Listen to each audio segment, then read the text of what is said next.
This is U.S. Immigration Attorney Sharifa Tharpe. I'm here live to take your U.S. immigration related questions. Put your questions in the comments now. Actually, today I'm going to do something a little different.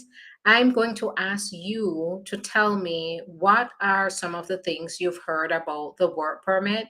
And I can look at your what you've heard and I can confirm whether that's true or false or in between. Sometimes the answer will be it depends, just depending on the circumstances.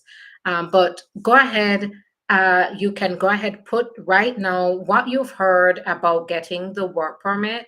And I think this will be a good thing for you to do because there's a lot of information, false information that's going around about getting the work permit and about how to go about doing that.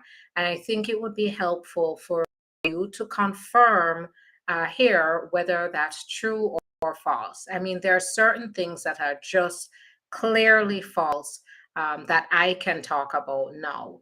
So, for example, the work permit, getting the work permit through an employer. If you're out of status already and an employer says they can get you the work permit, is that true? No. So if you're already out of status and then an employer just comes up to you and say, I can come work for me. I can apply for your work permit as soon as you start to work for me. Red flags just start going up in your head about the intention of this employer or how knowledgeable they are about the process. Because sometimes the employer will overpromise. They will, because they themselves are so desperate or they've been experienced enough to know what attracts people to come work for them and how to exploit people. So they will say, I do this all the time. I can get you your work permit. Just you have to get started with me first, and then we can get your work permit. The immigration law is not set up that way for you to be out of status and then start working for an employer and then get the work permit. The work permit is usually issued to an individual who is currently going through adjustment of status through the employer.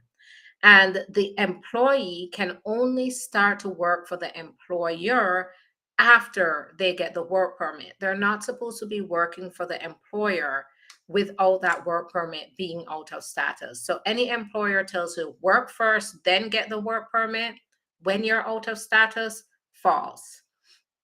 And let me go ahead and I'm just going to go through the comments and see if I see anything else you've heard about. Should persons apply for work permit right after marriage? So after you get married to a citizen or resident, the way that you're going to get the work permit is by applying for adjustment of status. And you do have to qualify because you could be compromising yourself if you apply for adjustment of status and you don't qualify.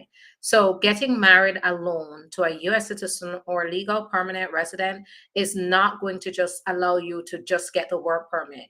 When I'm representing my clients through the marriage-based process, what we do is we submit their adjustment of status application along with the petition, along with the work permit application at the same time.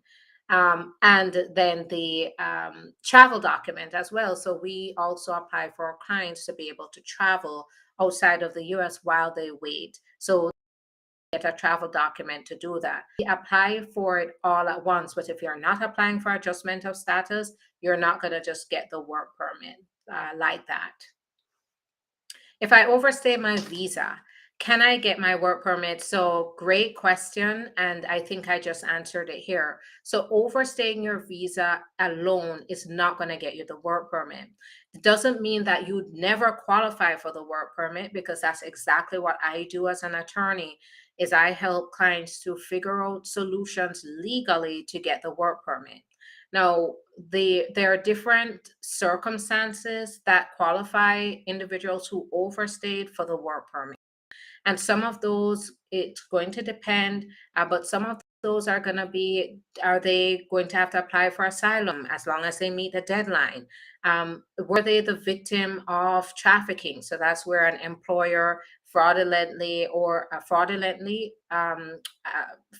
induced or coerced you to work for them. Coerce mean there's not physical violence, but maybe they told you things like you need to stay with them or they're going to report you to ICE. Fraud means they promised you the work permit when they knew they couldn't get it for you just to get you to work. And they continue to use this get you to keep working for them. So if you've been the victim of something like that, you could apply for what's called T status that allows you to get the work permit once approved. And it doesn't matter at that point if you've overstayed. I've even had clients who have come into the country without inspection get T status because they've gone through something like this. So they just ask for forgiveness and they get the T status. VAWA. So you do have certain individuals that overstayed because of a relative, because of a spouse, and as a result of that, they qualify for VAWA. Now, the relative I'm talking about is either going to be a U.S. citizen child who's 21 or over, a resident or citizen parent, or a U.S. citizen or resident spouse. If those relatives they they mistreated you and on top of that you've ended up overstaying your visa, then you could apply for green card, for your work permit, your VAWA status that gets you the work permit, to be able to get that relief. The work permit is tied. The work permit alone, so there's work permit is different from a work visa. You can't just come here and then print off your work permit application, send it in, and say, I would like the work permit now. And an employer can't do that for you either. What the employer has to do is the employer has to sponsor your green card. And if you overstayed, it's going to be very hard for an employer to do that. But that's how the employer is going to help you to get the work permit while you wait for your green card. Same with relatives.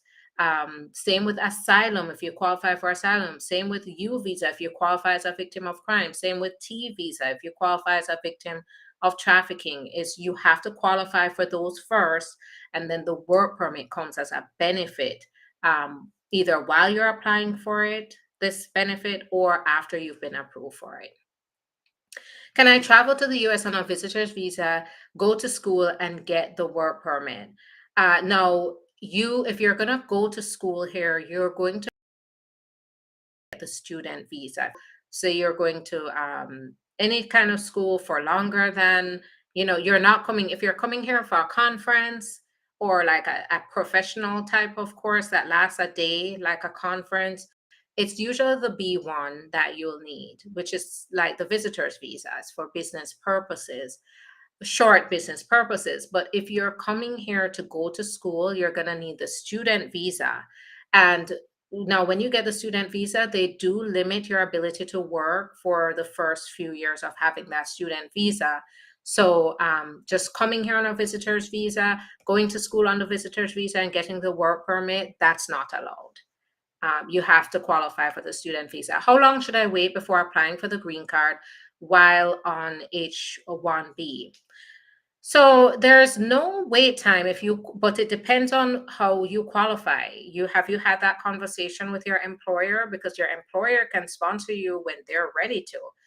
Have you had if you're married and you want to get started on your green card, you can do that as well. But you just have to make sure that when you're making the transition from the H-1B to the green card, that you do qualify and that you're not compromising yourself by applying for something you don't qualify for. All right. The great questions. How long after the work permit should take to get the green card is going to depend on the type of status.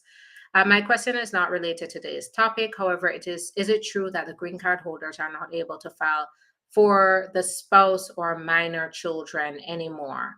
No, you can file for your spouse and your minor children. The priority date is current, but that can change at any point.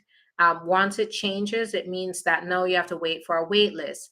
But that is absolutely false, and I'm glad that you still brought it up. permanent residents can sponsor their spouse and their children. Now, if they're here in the US and they want to stay here while they're getting it, they have to meet very specific qualifications. They have to apply, their priority date has to become current, which the last I checked it was, but it can change at any.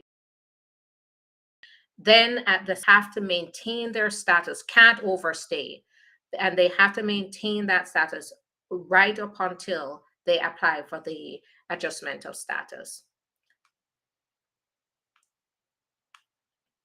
Is it safe to travel after getting the travel document? So it's going to depend. Now, when I advise my clients, it's based on the risk levels that they face. Have they had any concerning issues in their background that could cause them to be denied entry into the country when they're coming back? Because a travel document does give the officer still the ability to deny entry if they see a good reason to do so. My friend has been detained for 4 months, no bail, denied appeal, marriage, and marriage termed fraud. He's been here for 9 years. Can he file for asylum to avoid deportation? Is it possible? This is a very complex situation. This is more in the deportation defense. There are a number of defenses, but we'd have to evaluate what his situation is. For example, with the marriage being termed as fraud, has he been convicted of a crime? And this could possibly interfere with his qualifications for asylum. But there is also what's called withholding of removal that doesn't give you official status, but it can be an alternative to deportation. But these are all things that we would have to explore in a consultation because it's very complex. All right. I am going to head out. Thanks so much again for your time and your great questions.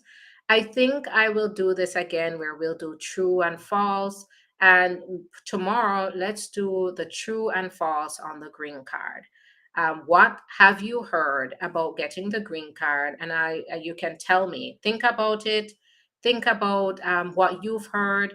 Put it in the comments tomorrow, and I will tell you whether that's true, false, or if it's a maybe so. All right. Thanks so much again, guys. Go ahead and follow me. And if you want to schedule an appointment to talk, go to the link in the profile and you will see everything you need to schedule your own appointment.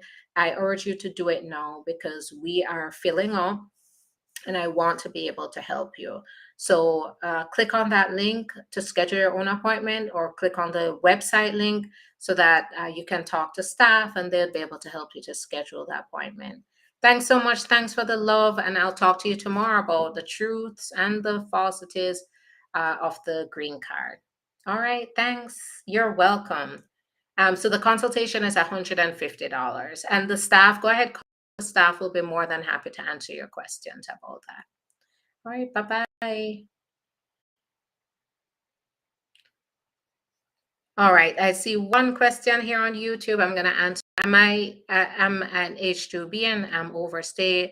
I will be getting married soon. Can I get a waiver of status? So if you're married to a U.S. citizen, even though you overstayed your H-2B, then it is still possible to apply for adjustment of status through your U.S. citizen spouse.